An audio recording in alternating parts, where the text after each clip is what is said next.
ಬೆಂಗಳೂರು ಜಿಲ್ಲೆಯಲ್ಲಿ ಬಹಳ ಪ್ರಸಿದ್ಧವಾದಂತ ಸುಬ್ರಹ್ಮಣ್ಯ ಕ್ಷೇತ್ರ, ಈ ಘಾಟಿ ಸುಬ್ರಹ್ಮಣ್ಯ ಕ್ಷೇತ್ರ ಬಹಳ ಇತಿಹಾಸ ಇದೆ.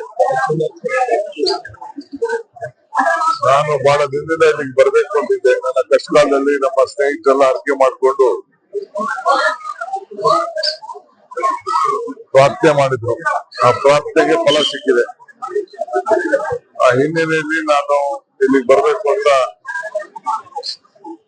ಡಿಗ್ರಿ ಮಾಡಿಲ್ಲ, ಮುಂದಕ್ಕೆ ಆಗ್ತಾ ಇತ್ತು. ಇವತ್ತು ಬರಲೇಬೇಕು ಅಂತ ತೀರ್ಮಾನ ಮಾಡಿ ಬಂದಿದ್ದೇನೆ. ಪೂಜಾ ಬಿಡಿ ಕಾರ್ಯಕ್ರಮದಲ್ಲಿ ಪಾಲ್ಗೊಂಡಿದ್ದೇನೆ. ಬಹಳ ಸಂತೋಷ ಆಗಿದೆ. ಇದಕ್ಕೆ ನಮ್ಮ ಸರ್ಕಾರ, ನಮ್ಮ ಮುನಿಯಪ್ಪನವರು, ರಾಮಲಿಂಗಾರೆಡ್ಡಿ ಅವರೆಲ್ಲ ಈ ಕ್ಷೇತ್ರನ ಅಭಿವೃದ್ಧಿ ಮಾಡಲಿಕ್ಕೆ ಇದನ್ನ ಈಗಾಗಲೇ ನಾವೊಂದು ಅಥಾರಿಟಿ ಮಾಡಿ ಒಂದು ಹೊಸ ಯೋಜನೆಯನ್ನ ರೂಪಿಸಿದೆ. ಇದು ಒಂದು ದೊಡ್ಡ ಯಾತ್ರಿಕವಾದಂತಹ ಸ್ಥಳ ಆಗ್ತದೆ ಮತ್ತು ಭಕ್ತರಿಗೂ ಭಗವಂತನಿಗೂ ವ್ಯವಹಾರ ನಡೆಯುವಂತಹ ಸ್ಥಳ ದೇವಾಲಯ. ಈ ದೇವಾಲಯದಲ್ಲಿ ಎಲ್ಲ ಕಷ್ಟಗಳ ನಿವಾರಣೆ ಆಗುವಂಥದ್ದು. ನಾನು ಕೂಡ ನಾನು ಇದನ್ನ ಸರ್ಪ ಸಂಸ್ಕಾರ ಮಾಡಿದ್ದೆ. ಒಂದು 30 ವರ್ಷದಿಂದ ನಾನು, ನನ್ನ ಧರ್ಮಪತ್ನಿ ನಾವೆಲ್ಲ ಬಂದು, ನಮ್ಮ ಕುಟುಂಬದವರೆಲ್ಲ ಬಂದು ಸರ್ಪ ಸಂಸ್ಕಾರ ಕೂಡ ಕಾರ್ಯಕ್ರಮ ನಿರ್ವಹಿಸಿದ್ದೆ. ಬಹಳ ದಿನದಿಂದ ನಾನು ಇಲ್ಲಿ ಸಂಪರ್ಕವನ್ನು ಇಟ್ಕೊಂಡು ಬಂದಿದ್ದೇನೆ.